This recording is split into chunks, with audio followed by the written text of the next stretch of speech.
a great conversation ahead, and we want to make sure that we use the 2 hours as efficiently as possible. Therefore, to assist us with this, we will ask that all participants mute your phones. If you forget to mute your line, however, we do have admins who will be muting you from our end. Also, if you have any questions or comments, please use the chat box feature. We will be monitoring the chat box regularly throughout the discussion. And lastly, any disruptors will be kindly removed from the call. So again, we want to thank you all for being here. We know that you could have been anywhere else, but we are so glad to have you, and we're so grateful for the continuous support that you all have been showing us. If you are a returning member, thank you all for being here. And if you are new, welcome. And I just wanted to take a little bit of time to just give you a little information on Blacks in IO. So we were founded in 2019, and we are a professional networking and learning organization for Black IO psychologists, practitioners, students, and allies. Our overall mission is just to uplift Black voices and experiences within the IO industry through continued education, mentorship, networking, and awareness building. And we do that by curating different events and products addressing disparities that are unique to the Black community. And so our vision overall is to just leave a lasting impact on the IO industry and making sure that there's representation of the Black community. And so some of our goals are listed here. You know, we just want to foster a community of diverse IO academics and practitioners. And as I stated, we do that through different events, educational seminars, and of course, partnerships with organizations. We want to increase the presence of African Americans in the IO industry, as well as build a pipeline of diverse and informed IO candidates. We want to promote a nationwide understanding of the unique experiences that African Americans face in the workplace and serve as a vehicle to enable conversations and evidence-based solutions to address those disparities. And lastly, we want to empower and equip our members with tools and language that are needed to address the disparities that are unique to minorities in the workplace. And so we will move on. We want to get this panel started. So we have a very esteemed panel today, and we're going to get started with their introduction. So Tamia, if you want to go ahead and get started. Absolutely. Welcome. Good evening to everyone. My name is Tamia Simmons-Collins. Just a little bit about me. I have around 21 years of experience working in a law enforcement environment. For the past 5 years, I've served as the Deputy Executive Director for our Talent Management Directorate within Customs and Border Protection. And then for 17 years prior to that, I've worked as an industrial organizational psychologist, with 15 of those years being at Customs and Border Protection.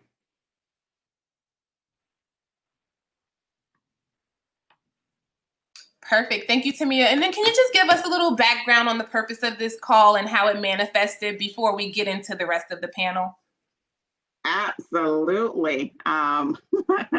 That's a great question. And so before I answer that question, Macy and Siobhan, I just want to say thanks to both of you just for leading Blacks in IO psychology. I can only imagine starting up, it being such an extreme endeavor for you. And so I really appreciate you kind of bridging that gap by forming a coalition to be able to assist with that. So many thanks to both of you. I would say that for 25 years prior to my entrance into the field of IO psychologist, when I was in graduate school, I was the only African American in my program. And so what I'm thankful for as you review the goals of Blacks in IO psychology is that it's more than a networking organization. Really appreciate the curiosity and the commitment of this organization and its members, really wanting to explore those issues that have an impact on African Americans in the workplace. And it is certainly commendable during these times. A second thanks to you both for hosting this panel, right?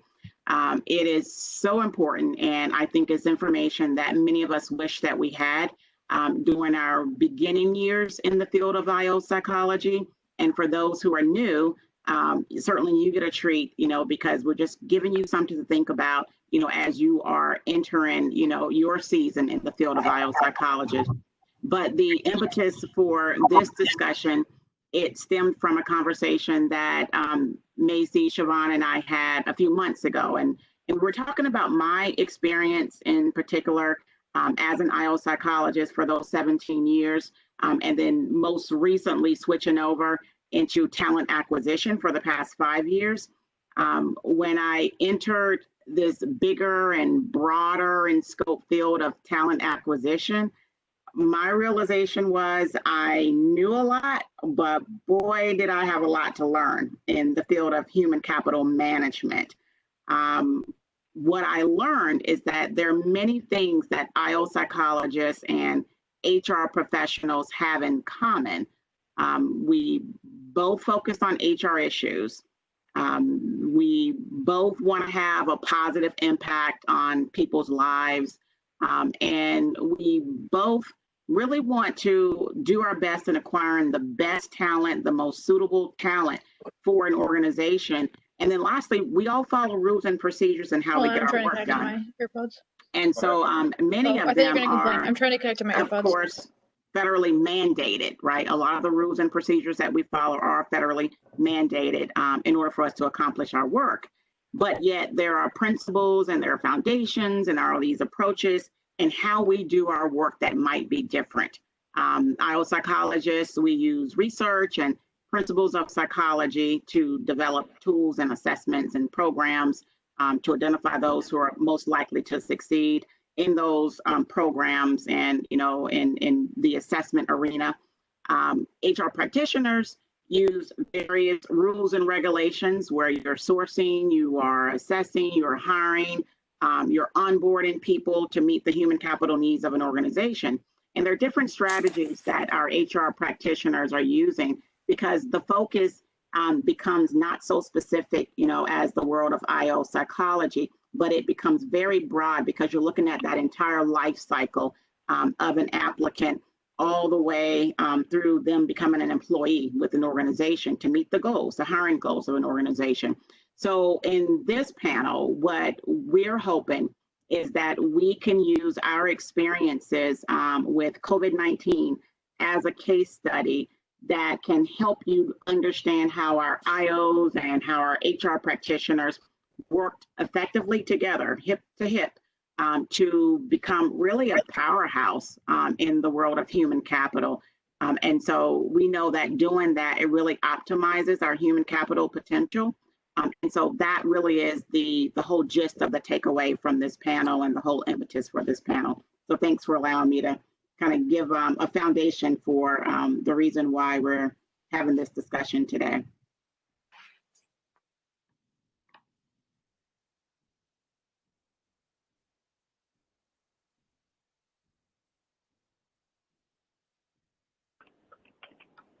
Oh. Alrighty, so we'll move ahead with introductions. So Lindsay, you can go next. All right, thank you. So hello, everyone. My name is Lindsay McFarland, and I'm a personnel research psychologist at the Federal Emergency Management Agency, or FEMA. First, I just want to thank everyone for inviting me today to speak. I'm really excited to talk about this and everything that I've been working on throughout the COVID pandemic. So I started my career in IO psychology, working for the Society for Human Resource Management. I worked on competency modeling, career paths, and developing learning modules for the SHRM certification exams. From there, I transitioned and started working at FEMA a couple of years ago, primarily to work on the development of leadership and technical competency models. Just recently, in the last 2 months, I've taken on a new position within the Office of the Chief Human Capital Officer, working in the executive office. So primarily now my focus is on assessment development and analysis, incident management, workforce hiring, and retaining our employees. So Thanks everyone so much, and I'm really looking forward to this discussion. Thank you, Lindsay. We're happy to have you. Julia, you can go next. Great, wonderful. Good evening, everybody. I am also very pleased to be able to participate in this panel discussion. My name is Julia Lehman, and I am the director of our Personnel Research and Assessment Division, which is within U.S. Customs and Border Protection. I do have over 30 years of experience as an IO psychologist, and I am the colleague that works very closely with Tamia. We are the two that are, as she said, joined at the hip in order to make sure that we are in sync. So we are colleagues in that sense and able to work together. In our group, CBP is a very large, complex organization. You'll hear us say CBP a lot as the abbreviation for U.S. Customs and Border Protection. It's a very complex organization, and we have 23 IO psychologists in our shop to do the work of the agency. So we handle all of the different types of assessments for hiring, for promotion, for doing all different types of organizational development work, organizational effectiveness, skills gap tools, competency modeling, job analysis. So we do the full gamut of the work in the field. So I'm excited to be part of the panel tonight. Thank you.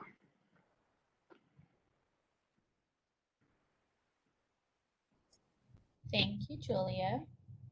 Siobhan, go ahead and click to the next slide for me.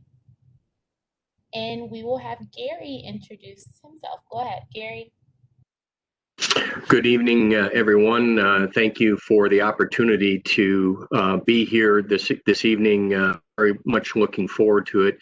My name is Gary Olson. I'm the director of the CBP Hiring Center in Bloomington, Minnesota. I've been in this position 1 month short of 10 years, and prior to that, I had a 30-year opportunity to serve my nation in the military.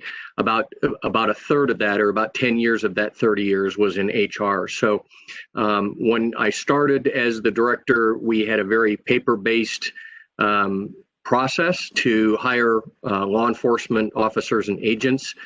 And over the last 10 years, working with PRAD, especially on the entrance exam and some of the assessments, we've been able to move that entire process to 99.8% electronic. That has been very apropos as we have been dealing with this pandemic over the last 3 to 4 or 5 months or so. And that has allowed us to, with some reduction in capability, continue our hiring process, even though we have been in 100% telework and applicants are across the nation. And so I'm looking forward to tonight's discussion. And again, thank you for the opportunity to be here. Thank you, Gary. We're happy to have you. Ashley, go for it. Hi, my name is Ashley Hoffman. I am a personnel research psychologist at U.S. Immigration and Customs Enforcement, or ICE, as everyone knows. I have been at ICE for 2 years, and unlike CBP, ICE has 2 IO psychologists in our shop, and we work on assessments for entry and promotion. Prior to ICE, I was with Amtrak for 2 years, and I brought them, much as Gary said, had similar experiences, brought them to the world of online assessments. So it is an interesting time to be moving in that direction when it feels like everyone else has been online for a long time. So happy to be here. I know there's been a lot of planning and a lot of work that has gone into getting us all here, and so I appreciate all that effort, and hope this is a meaningful experience, and I intend to learn some things too. So thanks so much for having me. Thanks, Ashley. Happy to have you. And then last but not least, we have Alexis Avery. And Alexis, before you jump in, I just want to I just want to acknowledge you that you've been a day one supporter of Blacks in IO. Alexis came to our very first event when there were only 5 people there. So we're so grateful for you, Alexis, and all of your hard work in helping pull this panel together. So you can go ahead. Thank you. Thanks, Macy. I really appreciate it. I remember my first introduction to Blacks in IO. I was actually introduced by a colleague up in New York, and she introduced me to Blacks in IO, and she was like, "Have you heard about them?" And I was like, "Oh my gosh, not yet." And ever since then, I've been supporting Blacks in IO. Almost every event that I could go to, I'm always there. So thank you for supporting this panel and having it. So, hi everyone, my name is Alexis Avery, and I am a personnel research psychologist at Customs and Border Protection. So I'm one of those 23 psychologists that Julia was just referencing. But prior to my work at CBP, I worked at the Centers for Disease Control and Prevention in Atlanta for about 7 years, doing IO work as well. So my work in at the CDC was more focused around leading employee engagement, leadership development, and other recruitment initiatives. But here within CBP, I'm more so responsible for one of our promotions assessment programs, the agency-wide exit survey, and other organizational transformative initiatives. So I'm looking forward to the conversation tonight. I think it'll be really good. We have some great perspectives, very senior. Everyone is very senior on the call, so just looking forward to it. Thank you, Alexis, and thank you to all the panelists for introducing yourselves. And so before we get started, I just want to acknowledge that Blacks in IO Psychology is in no way affiliated, authorized, or endorsed by any components of the Department of Homeland Security. And the panelists today are speaking to you all as IO psychologists and HR professionals. It is our hope that the information that is discussed today is insightful, and you all as participants can take the information that you receive back to your respective organizations. And so we'll just jump right into it because I'm really excited about this conversation. Me personally, I'm an IO practitioner, and I'm actually housed in the HR department. And I understand the importance of the relationship between being an IO psychologist and HR professional, and working together to contribute to the overall success of an organization.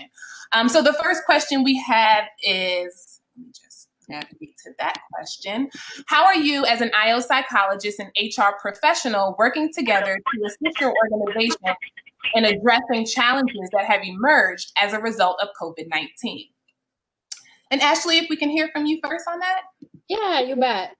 One of the things that I just want to touch on is that a lot of the things that I'm going to talk about tend to be just general best practices or tips and tricks that I've learned. And so a lot of things that I'm going to talk about actually haven't been as a result of COVID, but are things that just in general help us address challenges along the way, and may or may not have come into play for COVID in particular. And so one of the things that we really focus on, or that I like to focus on, is service excellence. And so this is something that colleagues and I, over many different experiences that I've had, realize is an essential piece of working with our human resource partners. One of the things that I have found in my experience is that a lot of times both IO psychologists and HR professionals tend to become yes men. We get a request, we want to make sure that the customer is happy with our work, and maybe we even get a little lazy. We don't want to dig in a little bit more, and so we take the path of least resistance.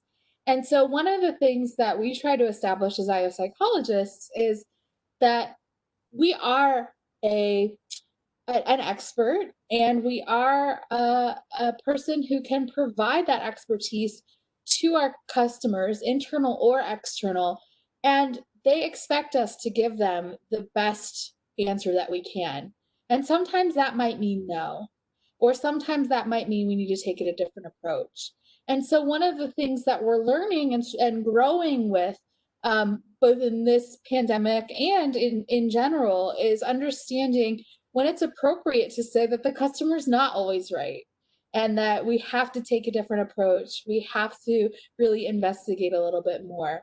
So as I'm working through different experiences, including COVID, one of the things that we really try to focus on is trying to make sure everyone's informed, everyone's on the same page, we're maintaining those lines of communication, but that we're never just giving in to our customer just because that's the easiest or simplest route, if that's not the appropriate way to go about it. Perfect. Thank you, Ashley, for your insight. Alexis, did you want to jump in? Yeah, definitely. So I wanted to also echo Ashley in regards to customer service skills and just them expecting us to give the best answer that we can. And so I wanted to talk about two different challenges that we've kind of faced and kind of like had to just do the best we can and just to continue to work together during this time. So for one, our organization was in the process of a very important transformative initiative. And so as IOs, of course, it's our role to support staffing. And we had to actually do that by completing a comprehensive job analysis. And so the plan was to transform multiple positions in our workforce into one occupation. So it was really important for us to get momentum going in this project in order for our staffing office to meet their customers' needs. So with that, we had to figure out different innovative ways to get the project done in such crazy times. So we actually decided to do the panel virtually, which means more virtual meetings. We had to think of a new way to get the panels done, which meant holding more sessions for shorter periods of time and finding ways to keep people engaged virtually, because we all know that that can be difficult. So some of the ways that we did that was having multiple breaks, screen sharing. We asked for the panelists to complete their ratings at home, so we kind of gave them homework. But it's kind of what we had to do during this time. And so I know you guys may be thinking it's not that big of a deal, but it really is. I know for us, we really value and we were really excited about doing this job analysis in person and having everyone together. But unfortunately, we weren't able to do that. So it was a really big deal for us to get everyone together virtually and have them as engaged as they were.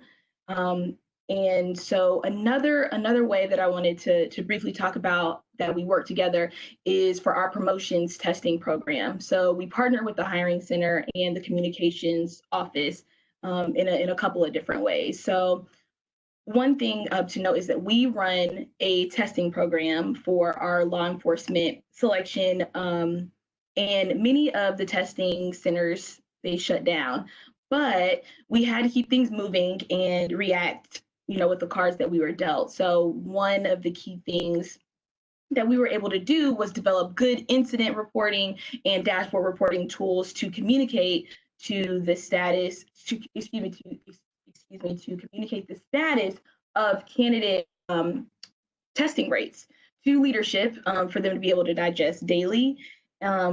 Consisted of many approvals in the communication office because COVID is such a sensitive topic. So we had to make sure that we had those approvals in place.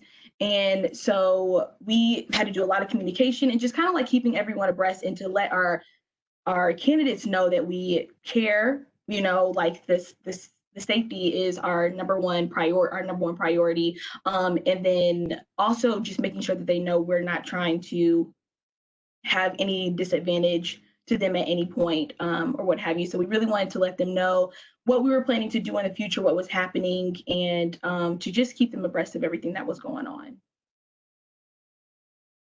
Thank you, Alexis. It seems like a lot of engagement and constant communication is very important, especially when things are virtual. So that's good that you all did that. I'd like to hear from Gary and Tamia. Are there any other tips or things that you all were doing over at CBP? Tamia, do you want to go first or want me to? How about it, Gary? Okay. So I'm going to go back to probably 2011, because that was when we were dealing with a lot of mail, literally thousands of pounds of mail every week, as applicants were utilizing the mail service to provide their applications, provide all of their documents, everything that they needed for law enforcement. It is not unusual in CBP to have 100 to 150,000 people applying for job announcements throughout our organization. And so you can understand the level of weight just in those packages coming in.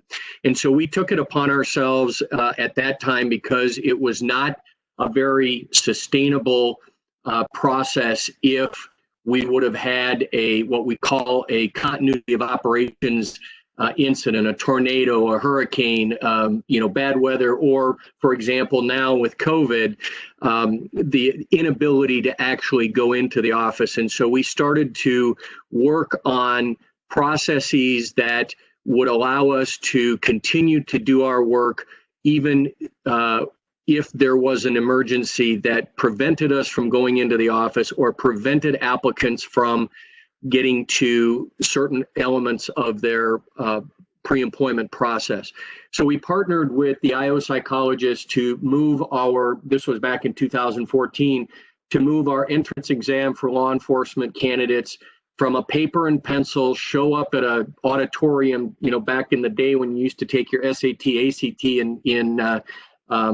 in person, and move that onto an online or in a computer environment, so that process would be a lot faster and a lot easier. We have continued that process working with the IO psychologists and Julie's team, where we have been able to move the candidate experience record portion of the entrance exam to something that the candidate can take at their home. It is not proctored. It is a candidate experience talking about, tell us about who you are, that portion of the exam. And as we move that portion to an online, non-proctored environment, we were looking at how can we move the actual entrance exam itself from a proctored to a unproctored type of an environment, making the experience for the candidate better, and at the same time hardening that opportunity against a COVID type emergency or a natural emergency, where if they still have internet capability, they could complete that portion of the pre-employment process. And so we've been working with PRAD, the IO psychologists and CBP, on all of these different opportunities.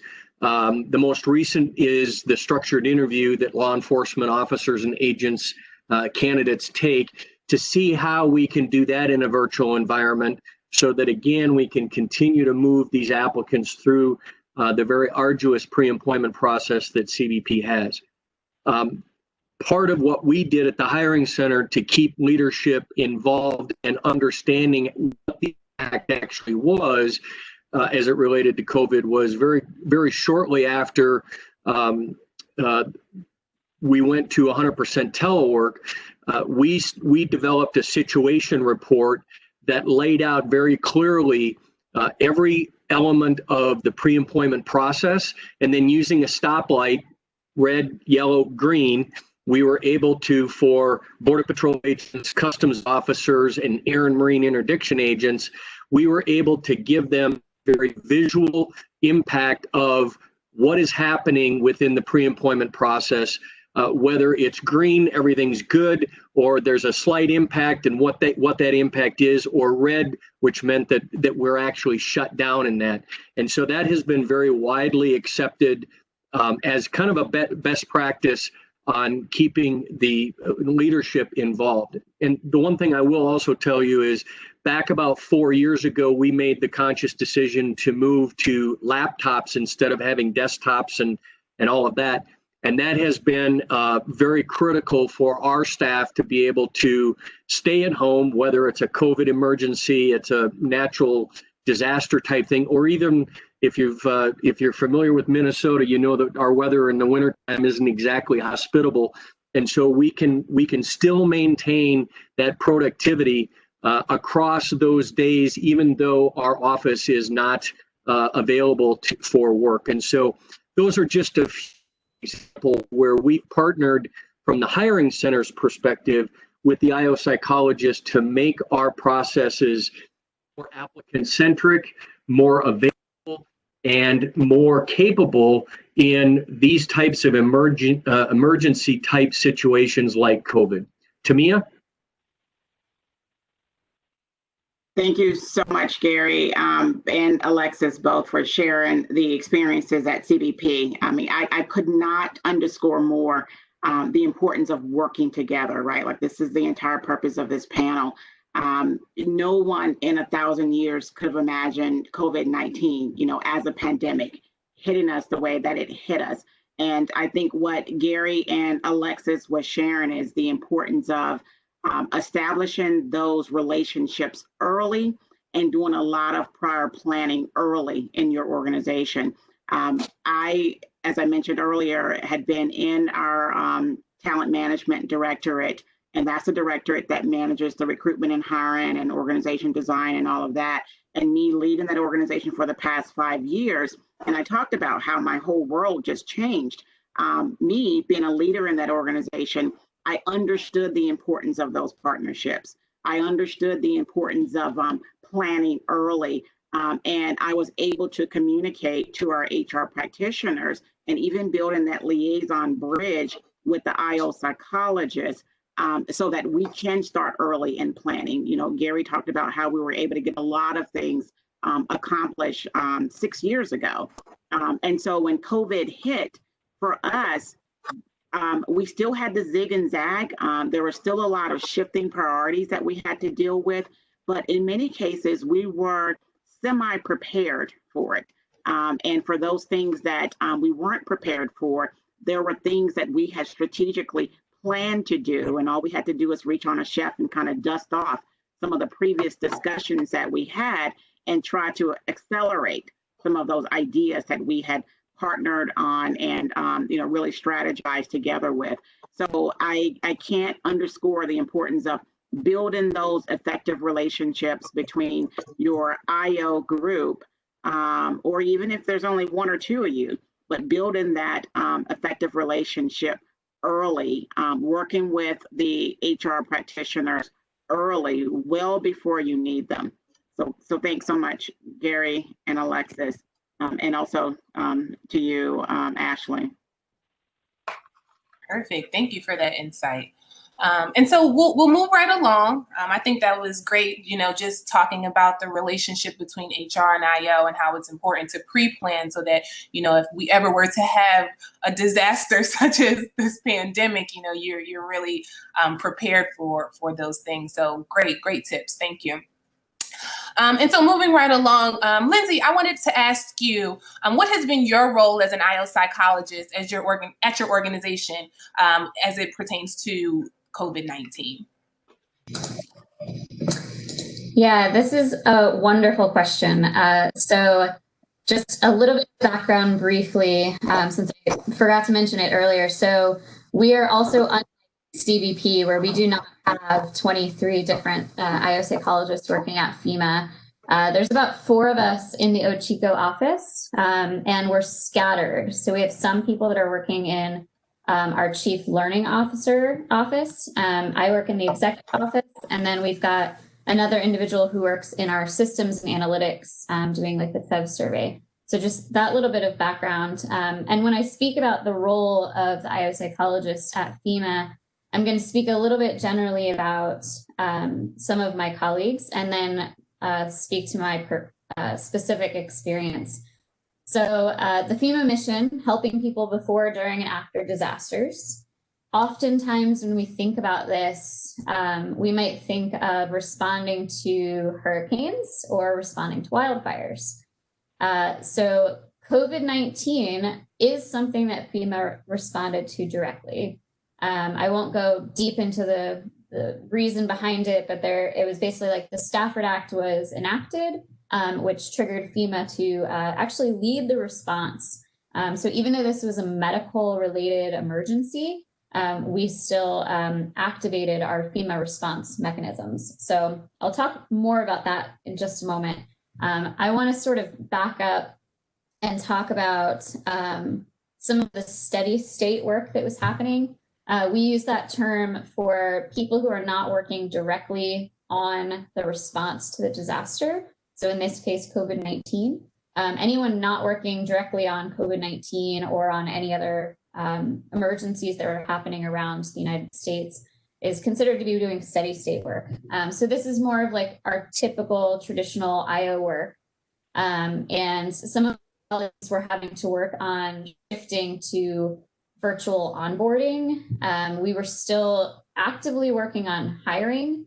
And then we worked on initiatives to try to like speed things up with the hiring process. There's so much related to mission support elements outside of just the HR component. You're having to work with your colleagues in IT, having to work with security, get your badging, get your equipment, get your facilities location, or get set up at home if you need a monitor and that sort of thing. So that steady state work was constantly going on. Now, during COVID response, as soon as FEMA took over with responding to the disaster, I was actually activated, which means I was to shift from my normal work as an IO psychologist and work directly in support of the mission. Very, very cool experience. So I was, we use the term deployed. So I was still in Washington, DC, working in our National Response Coordination Center. In the National Response Coordination Center, you've got, it's an interagency response. So FEMA's there alongside our partners. There were more than 40 of them. So we had HHS with CDC, HHS ASPR, the VA, DLA, DOD, the White House task force themselves. So everybody's sort of coming together in a mixing bowl to respond to this disaster. My position specifically was supporting our logistics team. So the logistics team was responsible for procuring and delivering all of the PPE that you heard about, the testing supplies, pharmaceuticals. There were federal medical stations that were set up. So I was supporting the team that was doing all the logistics to like buy that PPE, buy the testing supplies that you heard about in the White House briefings every day, and get it delivered there. So this is a massive project where there's never been a disaster that has existed in all 50 states, plus supporting US territories and other federal agencies. So in the position that I was working in, it was almost like I shifted to working in more of an HR role. I was supporting with the organizational charts, making sure everybody was doing their accountability, helping to identify if we needed additional staff, later on helping to determine if it was time to start reducing staff, and then sort of supporting just creating some products like our communications plan, like our roster. I think I mentioned the organizational chart. So it was almost like doing that tactical HR work. Now, what was really, really cool for me is in my traditional IO job when I started at FEMA, I developed a competency model, a technical competency model for logisticians. So now getting to support them and really see the work that they're doing, I was able to like look at the competency model, read the behaviors that we wrote, read all of those different anchors, and then start to like really have this new appreciation and understanding for what they were doing. And then I was able to see like how, you know, the work that we were doing was accurately reflecting it. You know, when I'm hosting focus groups and those things, I'm just, you know, you're taking subject matter experts at their word. Sometimes you're not sure if you're interpreting it right. So it was really cool that like, as I started to understand more about logistics, I could see in the competency model that those things were really helpful. So I know that was a very long-winded answer. I could probably keep talking about it, but I don't want to take too much of the panel's time. So thanks so much. Thank you, Lindsay. I think that's really cool that you were actually able to see both sides. So you directly know the relationship between IOs and HR professionals. So that's great. And I know you talked a lot about, moving into, more of an HR role, but I just wanted to ask, moving on to the next question, sorry. What new efforts are you exploring that will change the way you perform your work as a result of the impact of COVID-19? And what is the status of this implementation progress, and have you faced any challenges?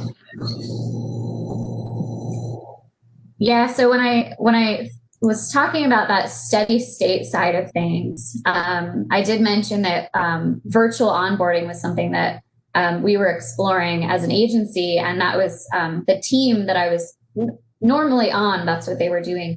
So that was absolutely something new for us, because delivering computers to people or getting their badge set up is not something that we've had to do virtually before. And there were a ton of different challenges with that and overcoming it.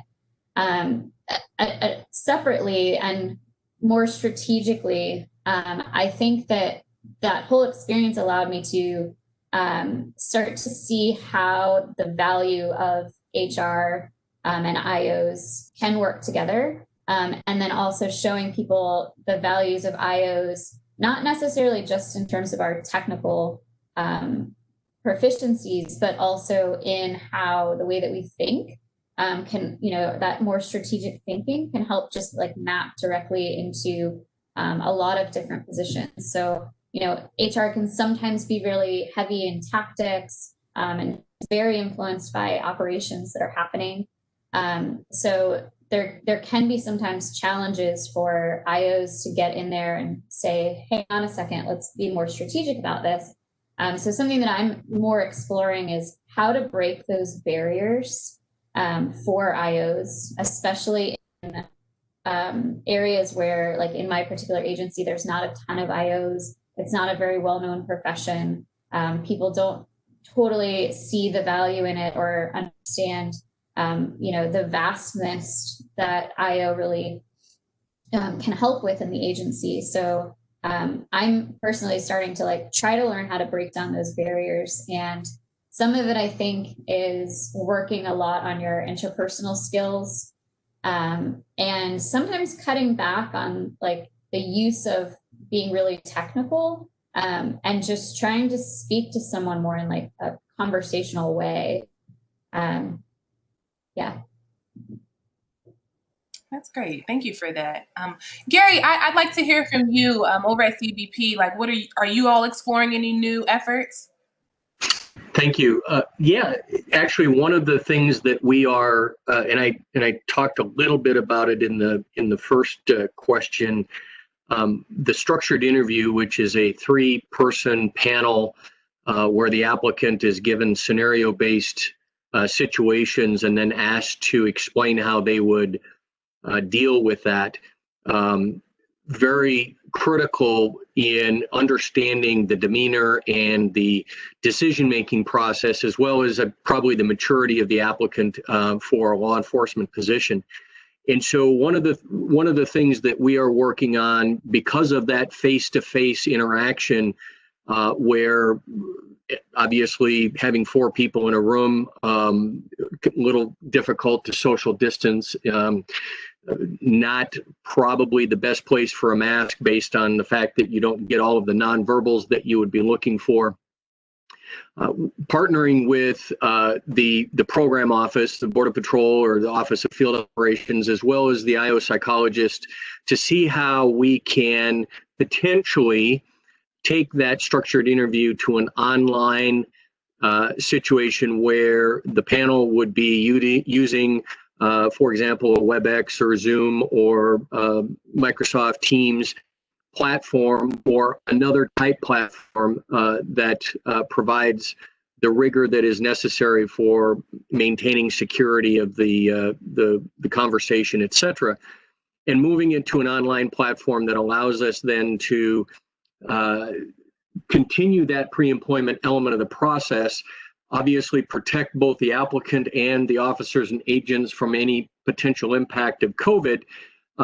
And the secondary benefit would be that at some point in the future, even though face-to-face may be available, if there is a surge in a certain location where you have a significant number of applicants and you have a finite number of people to actually do the structured interview, that you could, in essence, farm out that structured interview to other locations in the country to do the overall interview process, thereby actually reducing the amount of time that an applicant would be in the pre-employment process. So that's one example of things that we are working on right now that really kind of bubbled to the top as we were dealing with COVID.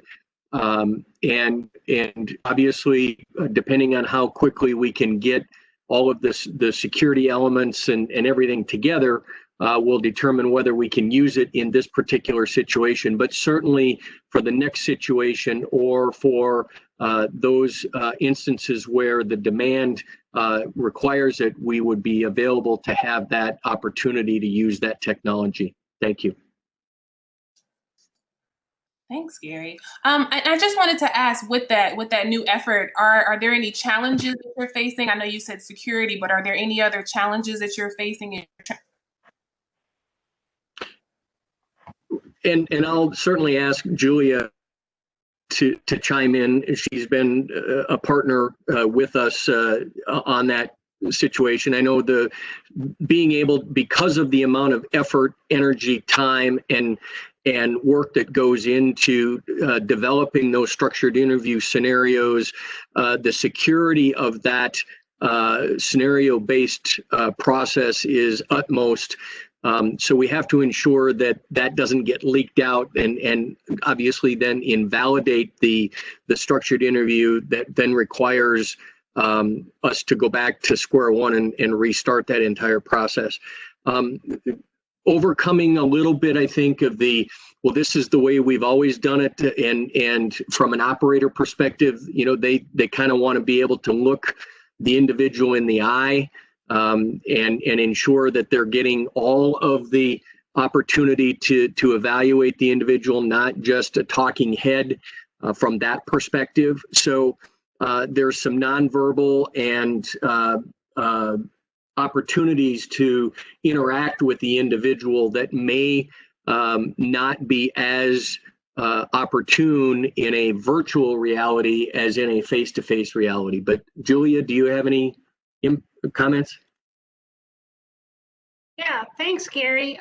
That's true. We are definitely, in this day and age, with us all beginning to do a lot more things virtually, obviously, and finding that we can do more things through a virtual environment, I think over time, doing interviews and things like that will become more acceptable.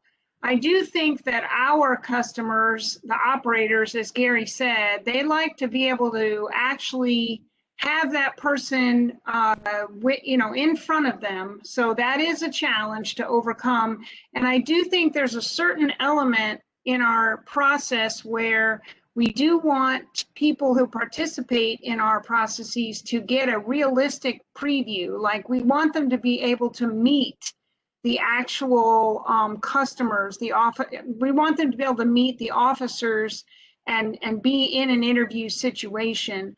But I do think that, being able to use a virtual platform in the future is something that would allow us a lot more flexibility to deal with crises like we're dealing with now.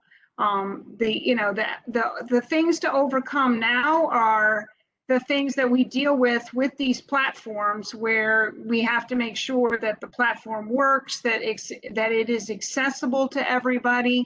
One thing that we always keep an eye on, of course, is fairness, making sure that nobody is disadvantaged about being able to participate in a selection process simply because they don't have access to some type of technology. So there's always a lot of things to think about, but one of the keys is that we just keep pushing forward and we keep investigating the new technologies to see what might be out there. So.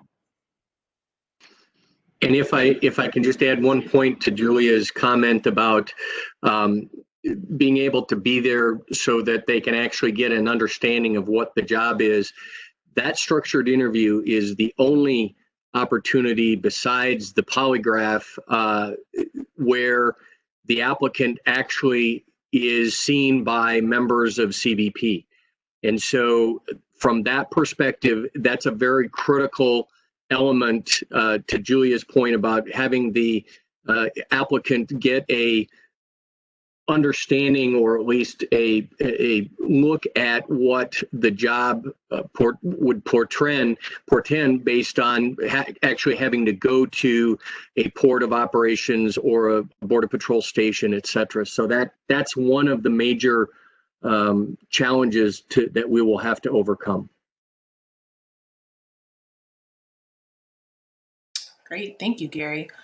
We did have a question directly pertaining to the comments that you and Julia just made. So since COVID is causing most organizations to transition to technology, what should employers consider when contacting individuals who do not have access to technology? And has there been any training to limit racial biases during virtual interviews? And if anyone wants to address that question. This is actually, if I could speak to that real quick, actually, I had this exact experience when I worked at Amtrak, and I'm happy to share sort of where we landed. Moving all the tests to online, one of the pieces of pushback that we got was that many of the people who work for Amtrak are in fact in places that are fairly rural, don't have internet capabilities, or at least don't have fast enough internet capabilities, aren't close to a library, for example, to be able to go and take those assessments online at a library, for example.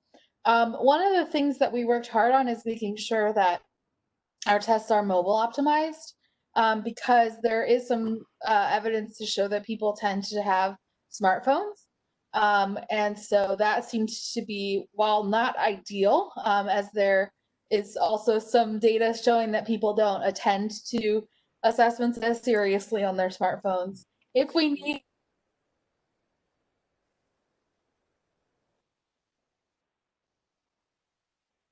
to allow people to have that access. Another thing was having the paper and pencil versions of the assessments for people to take. That was a very, very, very, very, very last resort, however, because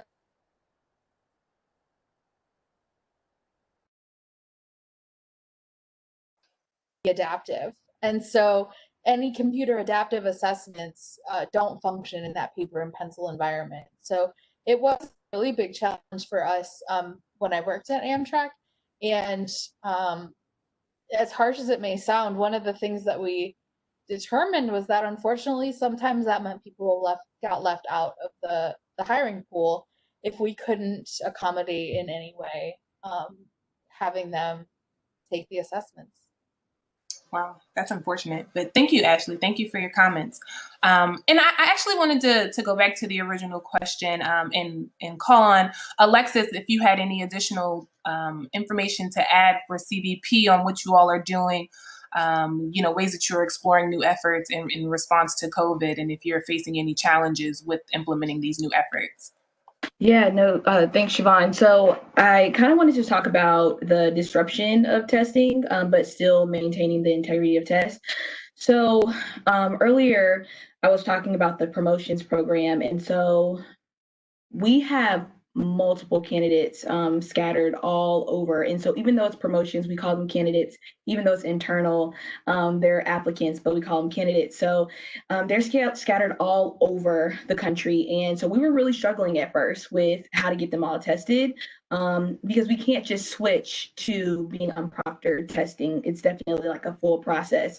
But I will say that this new environment has kind of like catapulted us toward remote proctoring. We were already considering it, but this situation kind of like fast tracked us and gave us some of the resources that we needed. It pretty much made it more apparent that we can kind of continue to move forward with remote proctoring. So that's one of the challenges that we had at first with COVID, but we're moving through it. And if it helps, just to add that a majority of our applicants have been tested. It's only a handful of them that haven't been able to test yet. All right, thank you, Alexis, for that insight. So we'll go ahead and jump into our next question. So before we jump in, I'd just like to also say that we'd encourage everyone to continue using the chat box for questions. So we've seen a few come through. And again, we'll be periodically checking the chat box, and we'll either address your question in the moment based on the relevance, or later in the session. So our next question, and I will pose this to Gary first. What activities has your office committed to in efforts to maintain morale and engagement during COVID, which, you know, is really an unforeseen time. You know, a lot of organizations have really seen morale and engagement drop since switching to virtual work. Thank you. I'm fortunate in that I have a fairly large staff with contractors, about 250, 260 employees. And as one of the elements of that, I have a number of committees are in addition to their normal job. I have a veterans committee, I have a wellness committee, and I also have an engagement committee. And that committee has been forefront in working with me to ensure that our staff, contractors and federal staff, remain engaged in themselves and overall with the mission of providing HR services to CBP. So I'll just read out a number of the things that we do. Every Monday morning, we publish a little Monday morning mindfulness. It's a quote or a thing to keep going. We have a wellness message on Wednesday. Every other Wednesday that we send out a little wellness message about tips and things that individuals can do to either mentally or physically continue their journey on providing for the well-being of their body and their family. We actually do an online bingo every other Wednesday. And then once a month, we have coffee chats on a Thursday or Friday with the leader of the engagement committee. Attendees can talk whatever they want to express, get out, vent, let people know happy news in their families, and then play a little trivia or question and answer. Friday, we have a positive quote to end the week. And then on top of that, I send out probably once a week to once every 2 weeks, just a little, I call it the musings of the director, to talk about, hey, this is what I'm seeing as it relates to COVID. This is what I'm seeing as it relates to productivity and things that senior leaders are talking about, so that they hear from the top of the leadership within the hiring center exactly what is going on. And I think all of those elements, very small amounts of time over the course of a week or over the course of a pay period, 2 weeks, lend itself to adding to that resiliency of the team. And because of that, we actually have metrics, productivity metrics down to the individual HR specialist, assistant, mission support assistant, mission support specialist, nurse. We actually can track how productive they are. And the good news is that our productivity actually has gone up when we moved to 100% telework. And I think it's a combination of the team understanding and knowing that the leadership cares about their families, cares about their health, to enforce a telework environment. And at the same time, we've also instituted these engagement levers, if you will, to keep everybody connected, to feel like they are part of a team, that they are part of a family besides their nuclear family. And I think all of that has worked well in the final analysis of keeping the organization focused on the mission, but also ensuring that the staff and their families are actually taken care of. Awesome. Thank you, Gary. Those are awesome efforts. And I'm sure your staff really appreciates hearing from you as a leader on such a consistent basis. No wonder, you all have such high productivity. And I'm sure the Wednesday bingo games probably have something to do with that as well. So thanks for sharing. Lindsay, what about you? What's going on at FEMA in efforts to maintain morale and engagement? Well, we don't have bingo, but if I can get an invite to that, then I will happily play. I like the free space. So we've done a really good job at maintaining any type of, the word extracurricular is coming to my mind, but that's not what I mean. But the groups that you have, so we have like a virtual women's forum, and there's a diversity meetup, and just other sort of communities of practice in a sense.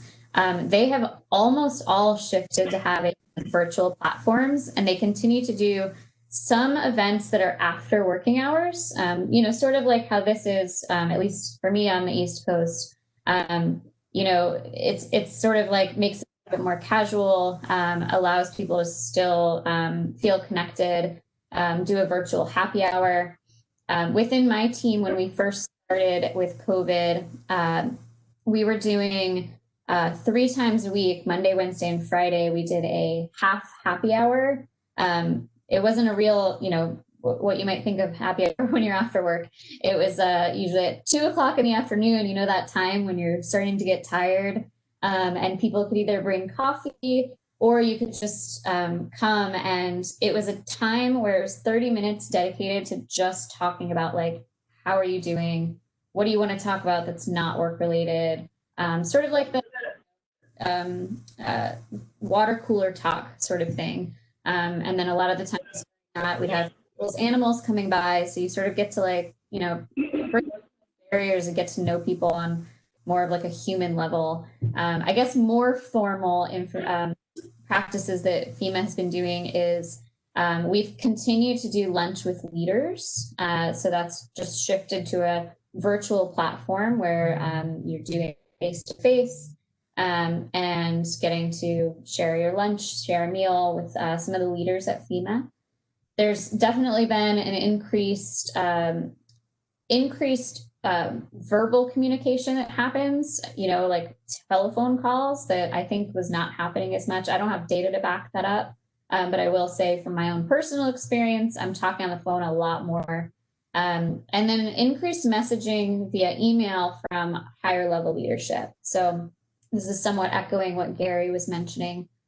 We've had, like, the FEMA administrator has written, I think, more than normal. And then our mission support leaders, as well as Ochiko leadership.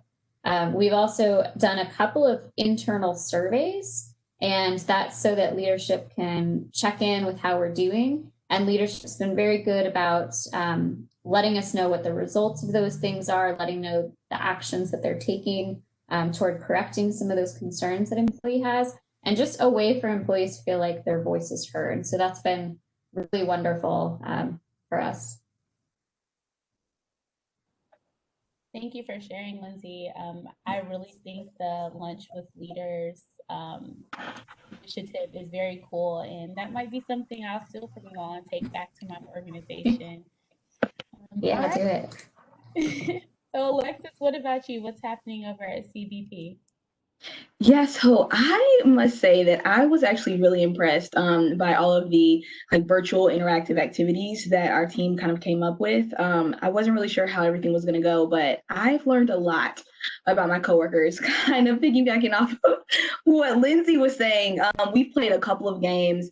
I know one of the games was if you could be an Olympic athlete, which sport would you play? had no idea. A lot of my coworkers played basketball, they swam when they were in high school or college. Another thing is that we asked about their favorite mugs. You would be surprised at how many different types of mugs there is. So that was a really fun one. I enjoyed those, but we really just tried to create a safe space that we could hang out. So we actually kind of like encourage video calls more than in the past, and we definitely take advantage of the virtual happy hours. Those are great, and we play virtual games. So that's a lot of fun, and I really look forward to them, honestly. But one thing that I do like is we kind of have a through Microsoft Teams, it's a platform, it's like a team chat, if you will, and we have a book club channel as well as a movie club channel. So those that are interested in movies or different shows, they can kind of share through there, or different books and talk about it. So kind of to Lindsay's point as well, I've noticed an increase in like leadership communication. They've been more intentional about setting up town halls or virtual discussions to include all employees. I know in some cases in the past, they've kind of had this virtual environment or these meetings for more of leadership, but now they're kind of including everybody, and that's been really nice to be in the know. So yeah. Thank you for sharing, Alexis. I definitely want to get in on one of those virtual games, especially the one about the favorite mug. I have some great mugs that I would love to share. So I definitely going to take that back to my organization as well. Alrighty, so thanks everyone for sharing. We're going to move on to the last question here. Excuse me. So the next question is, in your experience, what have been some of the challenges faced in establishing the relationship between IOs and HR professionals? So we know that these fields overlap so much, but are there any challenges in getting these fields to meld well within your organization? So I will ask Ashley first. Great. Yeah, I think there are a lot of challenges actually. And a lot of places that I have worked, I've been the first IO psychologist to come to that organization. So a lot of the work that we're doing often steps on some HR professional toes. It encroaches on some of the areas that they're used to managing, and that can cause a lot of hard feelings. So I try to establish myself as a partner and as someone who really wants to learn about the organization from that HR professional, and trying to make sure that we really do have that partnership and that I'm not driving the boat and they're not driving the boat, but that we're working together. One of the things that I have found incredibly helpful is transparent communication. And one of the things actually that I learned in grad school was I needed to have my elevator speech prepared of what an IO psychologist does, why we're the expert at it, and in terms that people can understand. And that brings me to sort of another point in terms of the challenges and some sort of presentation I would like to do in the future if anyone's interested, that talks about how we talk about HR concepts versus IO concepts and the language that we use around them. So I find that we have a lot of similar techniques, a lot of similar aspects to our job, but we call them different things. And so we never get to that point, or it takes a while to get to that point for someone to say, oh, you're doing a job analysis? We call that a task analysis. It's the same thing. And so just figuring out where those points are, where our work overlaps, and trying to capitalize on that and speak the same language. Additionally, one of the things that we really try to make sure we do is equip our HR professionals to manage any challenges that they face by giving them the freedom to respond to our customers, our vendors. And so they are just as much a part of our conversations and have just as much stake in what's going on as we do. And so we find that the more that we give people the autonomy to make those decisions and to have those conversations and to ask their questions, the more they feel like a trusted partner with us. And the more they're willing to trust us when we have ideas, when we push forward whatever our plans are, because they know that they can trust that they'll be part of the process as well. All right, thank you for sharing, Ashley. Building that rapport between IO and HR is so important. And so I'd like to bounce over to Julia at CBP. Do you have any thoughts on this topic? Yes, thank you. And thank you, Ashley. That was very, very good. Yeah, in this area for CBP, we're really moving, the last few years, we've been moving strongly towards focusing a lot on the applicant experience, particularly for our big hiring initiatives into our law enforcement occupations. And so if you've been able to attend like PSYOP last year, there were a lot of research and papers about the candidate experience, about the applicant experience. And it's really important to work towards things where we're working together to make sure that our applicants are engaged in the process, that they're motivated. The processes are rigorous, and so there are multiple steps that they go through to get hired. And so, but you also want to make it an experience for the applicant that is one where they know exactly what's going to be happening next, and that they're fully engaged in the process, and that we're communicating with them a lot in order to be successful to get the best hires. So one of the key things for us working with the HR staff is to really communicate a lot about how we can both leverage technology to keep improving our processes. We have been looking at processes, improving processes, year after year after year. Things just get better and better in terms of what technology we have available and what processes we use. So we have to constantly communicate and be open with each other about what those are. I think the struggle is, we mentioned earlier that there needs to be some planning ahead of time. I think the struggle generally is that for the IOs, it takes time often to build an entire process, an entire assessment tool, a structured interview, or to do the training to implement a structured interview.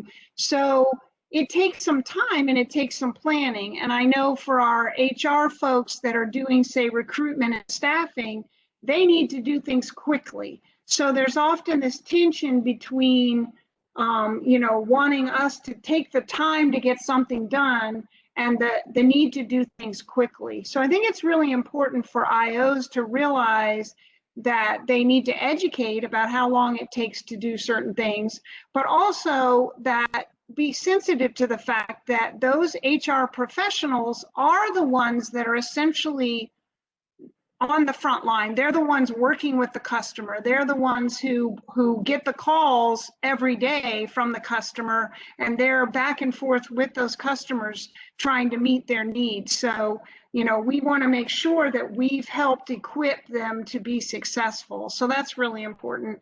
I have one key takeaway, and I know we probably want to get on to any other questions or anything, but my key takeaway is, as an IO psychologist, I strongly recommend that at some point in your career, whether it's when you're, working as a practitioner or if you're in a leadership position, my key takeaway is to do a detail in some type of HR role, some type of HR staffing role, or some part of the HR practitioner role, because until you actually do that detail and do the work and work alongside those HR professionals, you don't really know what they're dealing with. So that's the one thing I would strongly recommend everybody think about doing, to work right beside the HR specialist and work with them during at least a detail. So that is I often encourage folks to come to us for advice, especially recent graduates, or even students who are still, going through their programs, to take internships and any type of opportunities that they can within HR. So I agree that some type of HR role, having that experience will really set you up well to understand just the inner workings of an HR department from an IO's perspective. Alrighty, so we will move on to CBP, Gary and Tamia. Do you all have any thoughts about just building that relationship and overcoming challenges, and even some of the challenges that you all have faced as IOs in HR? So and I'll just piggyback on what Julia mentioned about the speed at which our offices, the hiring managers are looking at us to be able to produce a job announcement with an assessment panel that goes with that. And if the position description has been modified, that takes the current assessment out of the picture and needs to be adjusted, we certainly want to use the expertise and the education and the rigor that IO psychologists bring to that particular type of environment so that we get it right the first time. The challenge that we have when you're dealing with hiring 4,000 to 5,000 non-law enforcement and another 3,000 to 4,000 law enforcement is that the volume of work for 23 IO psychologists in Julia's team can quickly overwhelm even the best of those that are working in Julia's shop. And so the dynamic then becomes, at what point do we use that very dedicated and highly professional and educated resource in IO psychology for those big lifts? And so the recent work that we have been doing between PRAD and the Hiring Center is, how can we divide and conquer, where we give to the IO psychologist those big buckets, brand new assessments, job analyses in law enforcement, those things that will have huge impacts to the organization.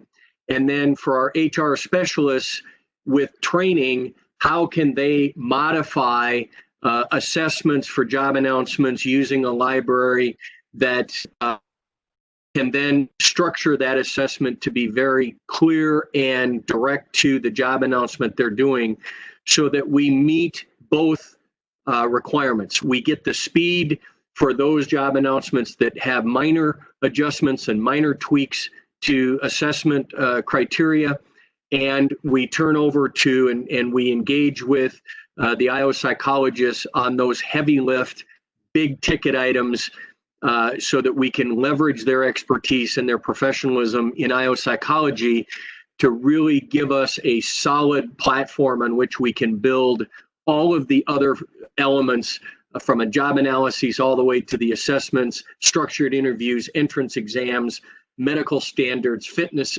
standards, all of those kinds of things, so that we get the best situation for CBP. And so that has been a work in progress. And I think that's one of the other challenges, is just the amount of work that is available, and how can we effectively divvy that up so that we meet the requirement for the mission, but at the same time ensure that we're using the very limited resource in IO psychology to the best benefit of CBP. Thank you. Thank you, Gary. And Julia and Ashley, I mean, that's all that I would have definitely said, about this question, is that some of the common challenges certainly is all of what you said, but also us just not understanding the importance of each other's skill set in some cases. because of all those things that you just mentioned, not necessarily being educated on, the value that each of these occupations bring to the organization, or not having that transparent, open communication. I would even say that when I entered my role leading talent acquisition, Gary and I barely knew each other. And so this was after me working 15 years in Prad in Julia's shop. I didn't have that direct communication with the leader of hiring. And so that was a problem. And so I think over time, over the past 5 years, we've gotten better. Many of these challenges that you guys just heard about, we've been able to mitigate many of these challenges. I think it's more just me being that liaison, me having that knowledge. Julia talked about detail opportunities, where she had an opportunity to be detailed as a leader of our hiring, where she was able to bring the knowledge of IO to that, and also take that HR knowledge back to the IO organizations. So certainly, having that open communications is important. I think Gary was getting at, the importance of strategically planning together, where we have to plan from the conception of an idea all the way through to the execution of an idea. There are many mistakes that you can make along the way when that does not happen, if you're not looking at it very strategically, like ensuring that there's proper resourcing of things. So if we are developing a new position, definitely the IOs would need funding to do things like job observations, validation studies, et cetera. But we also got to remember that on the HR end, we also might need money for marketing and advertising, applicant processing, et cetera. And so we have to really look at it very linearly, and very strategically at the same time. That's why it's important for us to strategically plan together. But I also think that another way to mitigate some of the challenges between the IOs and the HRs is at the highest levels of leadership, having your highest levels of leadership, really understanding the differences in those two worlds. And one of the great things at CBP that we have is we do currently have the leader of our human capital who understands both worlds. So she's worked as an IO psychologist, and she's also an expert in HR. And so she knows how to use each of our teams, and she knows how to get the best value out of each of our teams and when to bring each other into conversations. And that's very often. So that's my response to the answer, of what were the different challenges that we face and what are some of the things that we've done to mitigate those challenges. Those details, any opportunity that you can get, to be detailed into the HR organization. Any of our HR people have an opportunity to be detailed into the IO organizations, as Julia mentioned, is so very critical. But certainly communication is so key, to really establishing these effective relationships that we're talking about. Absolutely. Thank you so much, Sonia, for sharing those tips with Avery. And so now we'd like to switch it up a little bit, and we want to pose a question for the audience. So if you'd like to answer, feel free to unmute yourself and chime in. You can also use the chat box as well, but we'd encourage you to use your voice on this call. This is your time to shine. So the question for the audience is, what are some things that you all are exploring that are different from what you've heard on this call today in regards to partnering with HR, in regards to COVID-19 response? And is there any feedback that you would give or provide on what you've heard today?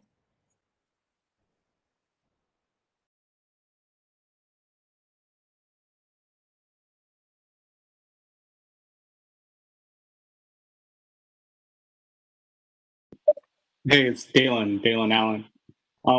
I'd just like to chime in and kind of speak to as far as feedback to everything I've received today. I think everything that I heard today was really great, really spot on. I actually took a few notes as I was multitasking this evening. But I definitely think I have some things I can take away to kind of share with my organization. One of the things that I do at my current organization is actually contribute to the social committee. And one of the things that we're actually doing in the next couple of weeks is hosting a virtual 5K so that everyone within the organization actually can run at their own pace, on their own time, just within that community, just trying to get some fresh air and stay active. And we'll come back as an organization to kind of report back our feedback. One of the things we also did was to host a little cook-off, share some recipes, whether they're drinks or 15-minute cooking dishes, things like that. So that's what we've done internally to kind of keep engagement and morale going. But everything I've received today, I really appreciate. I think we have some really great speakers who are really senior and professionals in that field, and I appreciate every bit of it.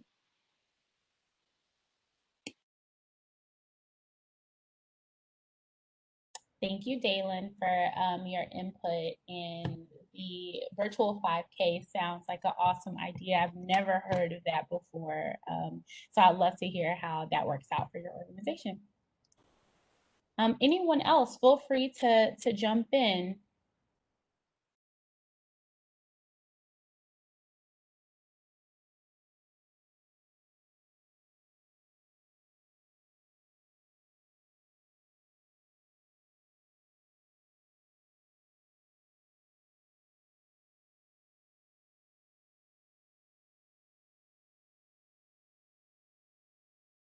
This is Brittany Brinkley.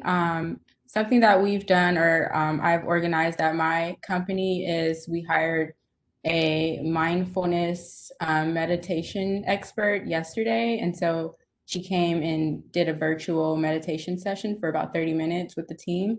Something else we've done is we've done a lot of creative happy hours, I guess you can call them, but with families.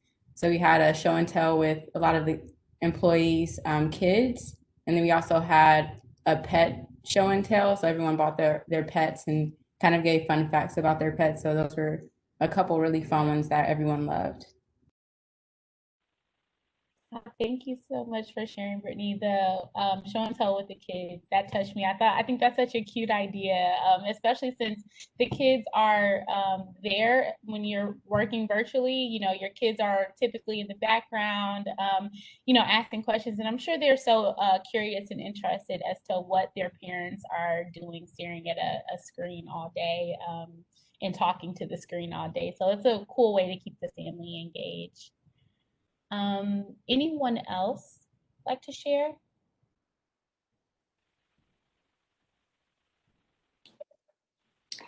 Hi, my name is Jordan Carlson. I have a kind of a similar experience to Brittany. So I host an hour-long call every Thursday within my HR team at my company. And one week I had everyone send in pictures of their quote unquote new coworkers. So we got lots of cute pictures of kids and pets like hanging out at their parents' desks, which was really fun. And another thing we've looked into just specifically for HR is potentially implementing like an hour a day where no one schedules meetings. So everyone just blocks off their calendar just to give people a chance to like catch up on emails, because we've gotten a lot of feedback with, you know, folks getting really bogged down and their calendars just flooded since we've been working from home. So not something that's been implemented, but something we've looked into. Thank you for sharing, Jordan. I love that block on the calendar, right? Because I think that, at least for me at my organization, because we don't have that in-person contact, we're scheduling a lot more meetings with folks. We can't just, you know, run to their desks or catch them at the water cooler. So meetings have definitely picked up in my organization. So it's nice to have, I'm sure it's very nice for you all to have that block of time where you can just, like you said, catch up on emails or just take a breather. All right. Anyone else? So I know this is Alexis. I know I'm on the panel, but I wanted to share one thing that our team did last week that I thought was really cool. Brittany's response made me reminded me of it. So one of our coworkers, she's expecting, and so we did a celebration via Zoom for her baby shower. It was like a sprinkle. It was the cutest thing. And so one of her kids was in the screen, and then another one of our coworkers' kids was in the screen. They were kind of like talking to each other. It was really cute. So even though we usually do those celebrations in the office, I thought that it was really innovative and exciting. And then one of the games we played was showing our baby pictures, so we had to kind of guess who everyone was. So it was really cute. Yeah, it was adorable. That is really cute. That's so fun, though. And like you said, those are the events that you would typically see in the office, right? So when you're thinking about, especially as an IO psychologist or an HR professional, how to continue that engagement now that we're all sitting in our living rooms all day, that's the perfect way, right? Just a continuation of those same types of events that you would do maybe after work hours for a coworker. So thanks, Alexis, for sharing. And then I'd like to share just a quick jump in what my organization has been working on. There have been a lot of initiatives going on, but one that I have a hand in is speed networking. And we're still ironing out the kinks, but what we hope to do is, one, of course, give our employees the chance to chat with someone that they may not have seen in a while, or they may have never chatted with before, as we have new employees still entering our workforce.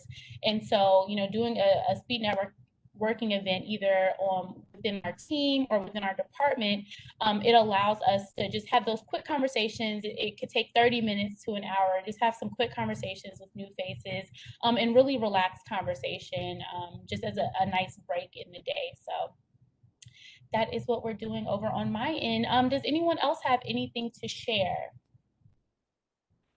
I think I see Christina in chat box.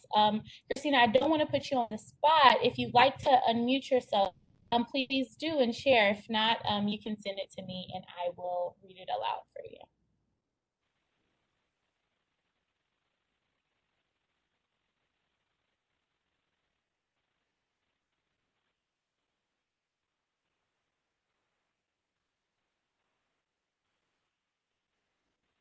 Okay, so we're getting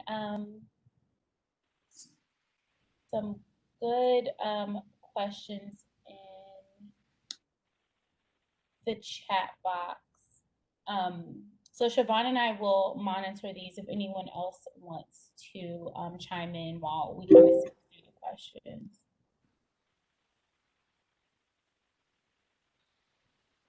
So I guess I can jump in and talk about a little bit about what we're doing at my organization. So I work for the Department of Juvenile Services, and we actually have a lot of employees who are still working on a daily basis in our facilities. And so one of the cool things that we did as a department was, put together a video montage to kind of show our support for those who are still reporting to work on a daily basis. And so everyone, did creative posters and short videos and cute pictures, just, showing our support for those employees who are still, reporting to work on a daily basis, who are on the front lines working for us. So I thought that was a great way just to show support, especially if we're at home, we would be talking to these employees on a regular basis at work, but just showing them that we still support them even while we're at home. So I thought that was a cool idea. That is a cool idea, Siobhan. Thank you for sharing. And so I do see a question from Brittany in the chat box. And her question is for the panelists. So she asks, in regard to the two pandemics we're experiencing as a nation, I'm interested to hear how others are addressing the social justice issues in addition to COVID stressors, and how to balance these activities while still prioritizing work. So of course, I'd open it up to our panelists first. If you all have any ideas or advice surrounding social justice issues, could you please share for Brittany?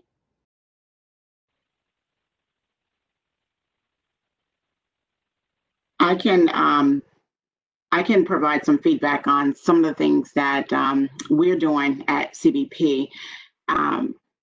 Certainly all of the stuff that's been happening, with the social injustice, surrounding George Floyd, it has our nation probably turned almost upside down.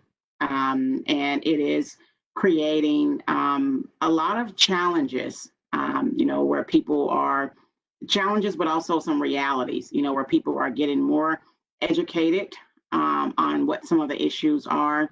And fortunately, it is spilling over in all aspects of our life, and that includes work. And so people want to have these conversations in the workplace.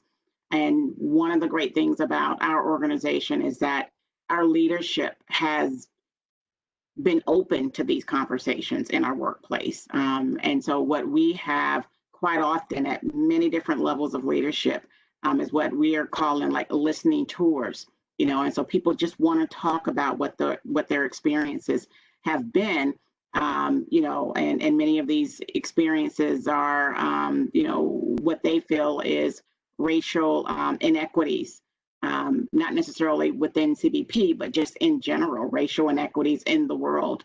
And so they are getting together with other colleagues and talking about what those experiences have been. And so we're calling those listening tours. But they're also, grassroots type efforts where people want to do more than listen. People want to begin action planning. And so there is a lot of discussion about that within our organization, where those discussions start with, the education, and looking at the data of our employees to see if there are any concerns, are there any challenges, particularly in our Office of Human Resources. You do what you can control. Sometimes you can't control a lot at the bigger type organizations such as CBP at the higher levels, but you can control what's within your own organization. And so we're doing a lot of data analytics to identify if there are some issues there, and then action planning to, figure out what is it that we can do together, to mitigate those issues. So, right now people just want to be heard. And then if there are any problems, people want to see that leadership is taking action against them. And so that's what we're doing within CBP. Thanks, Tamir, for sharing. Definitely echoed at my organization as well, just the listening sessions and allowing employees that chance to have that open dialogue without fear of judgment. It has been really, really helpful in just addressing some of the social justice issues. Are you able to, there you are. Let's see if I can unmute you. Go for it. There, is it working now? Cool. Sorry for that little tech problem. So I just thank you for organizing this. This is a fantastic opportunity to discuss different issues, some that I don't deal with in my work every day. I'm actually the founder of a startup called U2U, and we're democratizing pre-hire assessment testing in order to replace the 538-year-old resume. So as people in IO know very well, part of their job is around assessment testing, but we believe that actually we can create a fairer hiring process by allowing job seekers to take scientifically valid assessment testing through a mobile device. And we will use that not only to connect job seekers and employers much more efficiently, and remove the focus from experience and education, which not everybody has had the great privilege of having full access to, and putting it more on data. And we're privacy driven.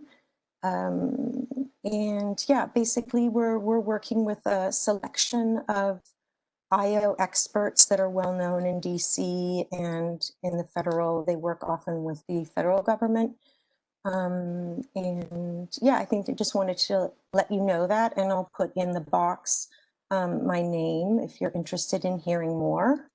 I think in a nutshell, it's like we say, it's like the science of 23andMe with the practicality of LinkedIn and Indeed, but wrapped up in an Instagram type experience. So we've got experts from San Francisco in the tech industry, the entertainment industry, as well as high profile IOs. So we're really trying to do big things.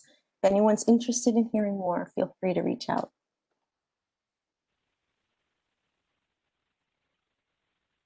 Perfect. Thank you, Christina. That sounds like a great idea. I'm an avid user of Instagram, so if I could get a job through something similar, then, but thank you so much for that. Well, that was great. What a great discussion, right, that we had this evening. You know, just talking about how IO psychologists and HR professionals can work together through these unforeseen times, such as COVID. You know, whether you will work on effectively communicating with your stakeholders, or you plan on building rapport, establishing partnerships, and strategically planning with HR professionals, or if you're a leader and you just plan on hosting some bingo sessions, you know, hopefully the tips and resources that you received today were helpful and that you can take them back to your organizations. I thought that this was a great topic, and me personally, you know, I am housed in HR, and I know that I need to more so, you know, tell, as Ashley stated, do my elevator speech so people really know what IO psychologists do. I think that that's very important, and so I took away a lot from this conversation, and I hope that you all did as well. If there aren't any other questions, you know, I just want to thank you all for participating. This was a great topic of discussion. I want to thank all of the panelists for being with us this evening and sharing what you all are doing in your respective components of Homeland Security. Thank you all so much. Macy and I are very appreciative of the continued support for Blacks in IO psychology. This is our 4th community call that we've done in response to COVID and other events that are happening around the nation. We really just appreciate the continuous support and positive feedback that you all are giving us. We did see early on that we have participation from Kenya. So we're really getting out there, and that's just very exciting. So if you all are new, we hope that you will continuously support our organization. And if you have any other questions, if you have any other discussion topics that you want us to, you know, facilitate, please feel free to reach out to us. On the slides, you will see our contact information, our website, our LinkedIn group, our Instagram, as well as our email. Thank you all again for participating. If there are no further questions, we will end this meeting. Thanks, Macy and Siobhan. Thanks, everyone. We'll see you at the next community call. Thank you for the opportunity. Bye, everyone. Thank you, everyone. Thank you. Thank you.